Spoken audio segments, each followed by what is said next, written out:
जैसे कि हम प्रभु यीशु मसीह के वचन में देखेंगे, प्रभु यीशु मसीह का पवित्र वचन हमसे क्या बातें करता है। परमेश्वर की भलाई के लिए उसकी स्तुति। भजन संहिता 34 अध्याय में हम देखेंगे, मैं हर समय यहोवा को धन्य कहा करूँगा। उसकी स्तुति निरंतर मेरे मुख से होती रहेगी। मैं यहोवा पर घमंड करूँगा। नम्र लोग यह सुनकर आनंदित होंगे। मेरे साथ यहोवा की बड़ाई करो और आओ हम मिलकर उसके नाम की स्तुति करें। मैं यहोवा के पास गया, तब उसने मेरी सुन ली और मुझे पूरी रीति से निर्भय किया। जिन्होंने उसकी ओर दृष्टि की, उन्होंने ज्योति पाई और उनका मुँह कभी काला ना होने पाया। इस दिन जन ने पुकारा, तब यहोवा ने सुन लिया और उसको उसके सब कष्टों से छुड़ा लिया। यहोवा के डरवों के चारों ओर उसका दूत छावनी किए हुए उनको बचाता है। परख कर देखो कि यहोवा कैसा भला है। क्या ही धन्य है वह पुरुष जो उसकी शरण लेता है। हे यहोवा के पवित्र लोगों, उसका भय मानो, क्योंकि उसके डरवों को किसी बात की घटी नहीं होती। जवान सिंह को तो घटी होती है, वे भूखे भी रह जाते हैं, परंतु यहोवा के खोजियों को किसी भली वस्तु की घटी न होगी।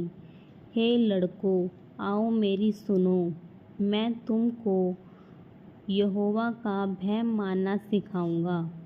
वह कौन मनुष्य है जो जीवन की इच्छा रखता और दीर्घायु चाहता है, ताकि भलाई देखे।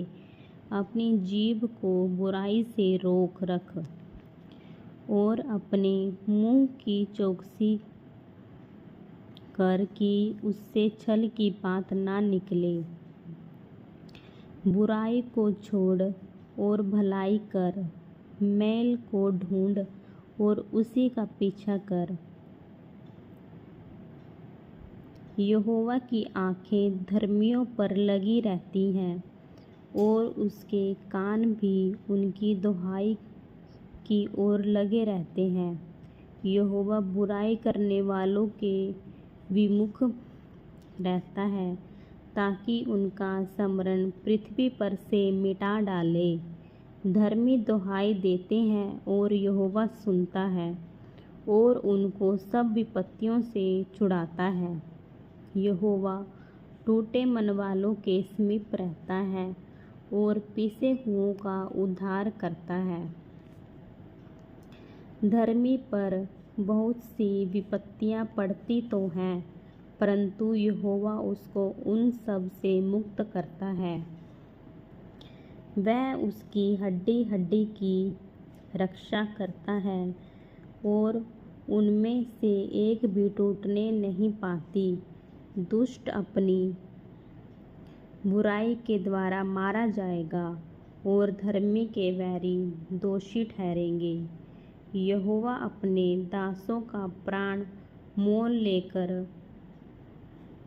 बचा लेता है और जितने उसके शरणागत हैं, उनमें से कोई भी दोषी ना ठहरेगा। आमीन। परमेश्वर इस वचन के द्वारा सबको आशीष दे।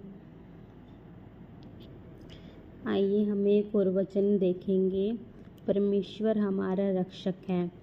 यह वचन हमें हर रोज़ रात को सोने से पहले ज़रूर पढ़कर सोना चाहिए। ये बहुत ही शक्तिशाली वचन है जो हमारी रक्षा करता है रोगों से, हर बुरी चालों से परमेश्वर हमारी रक्षा करता है। हर एक समस्या से परमेश्वर हमारी रक्षा करता है। इस वचन के द्वारा हमारी ढाल बनता है। आमीन। आइए इस वचन को देखें। जो परम प्रधान के छाए हुए स्थान में बैठा रहे, वह सर्वशक्तिमान की छाया में ठिकाना पाएगा। मैं यहोवा के विषय कहूँगा, वह मेरा शरण स्थान और गढ़ है। वह मेरा परमेश्वर है, मैं उस पर भरोसा रखूँगा। वह तो तुझे बहेलिए के जाल से और महामारी से बचाएगा।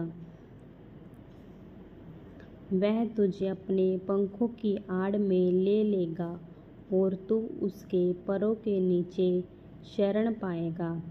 उसकी सच्चाई तेरे लिए ढाल और झिलम ठहरेगी। तू ना रात के भय से डरेगा और ना उस तीर से जो दिन को उड़ता है, ना उस मरी से जो अंधेरे में फैलती है, और ना उस महारोग से जो दिन दोपहरी में उजाड़ता है। तेरे निकट 1000 और तेरी दाहिनी ओर 10,000 गिरेंगे, परंतु वह तेरे पास न आएगा। परंतु तू अपनी आँखों से दृष्टि करेगा और दुष्टों के अंत को देखेगा। हे यहोवा, तू मेरा शरण स्थान ठहरा है। तूने जो परम प्रधान को अपना धाम मान लिया है, इसीलिए कोई विपत्ति तुझ पर ना पड़ेगी और ना कोई दुख तेरे डेरे के निकट आएगा, क्योंकि वह अपने दूतों को तेरे निमित्त आज्ञा देगा कि जहाँ कहीं तू जाए वे तेरी रक्षा करें। वे तुझको हाथों हाथ उठा लेंगे, ऐसा ना हो कि तेरे पाँव में पत्थर से ठेस लगे। तू सिंह और नाग को कुचलेगा, तू जवान सिंह और अजगर को लताड़ेगा। उसने जो मुझसे स्नेह किया है, इसलिए मैं उसको छुड़ाऊँगा। मैं उसको ऊँचे स्थान पर रखूँगा, क्योंकि उसने मेरे नाम को जान लिया है। जब वह मुझको पुकारे, तब मैं उसकी सुनूँगा। संकट में मैं उसके संग रहूँगा। मैं उसको बचाकर उसकी महिमा बढ़ाऊँगा। मैं उसको दीर्घ आयु से तृप्त करूँगा और अपने किए हुए उद्धार का दर्शन दिखाऊँगा। आमीन। परमेश्वर हमारी रक्षा करेगा और हमें साहस और बल देगा, ताकि हम नाग और जवान सिंहों और अजगर को लताड़ सकें। परमेश्वर हमें हाथों हाथ उठा लेगा, हमारे पाँवों में एक ठेस भी लगने ना देगा। परमेश्वर हमको उच्च स्थान पर रखेगा। जब भी हम उसको पुकारेंगे, तब परमेश्वर हमारी सुनेगा। हर संकट में परमेश्वर हमारी रक्षा करेगा। इस वचन को लेकर हमेशा प्रार्थना करें। प्रभु यीशु मसीह आपकी हर समस्या को दूर करेंगे, हर संकट को दूर करेंगे। आमीन।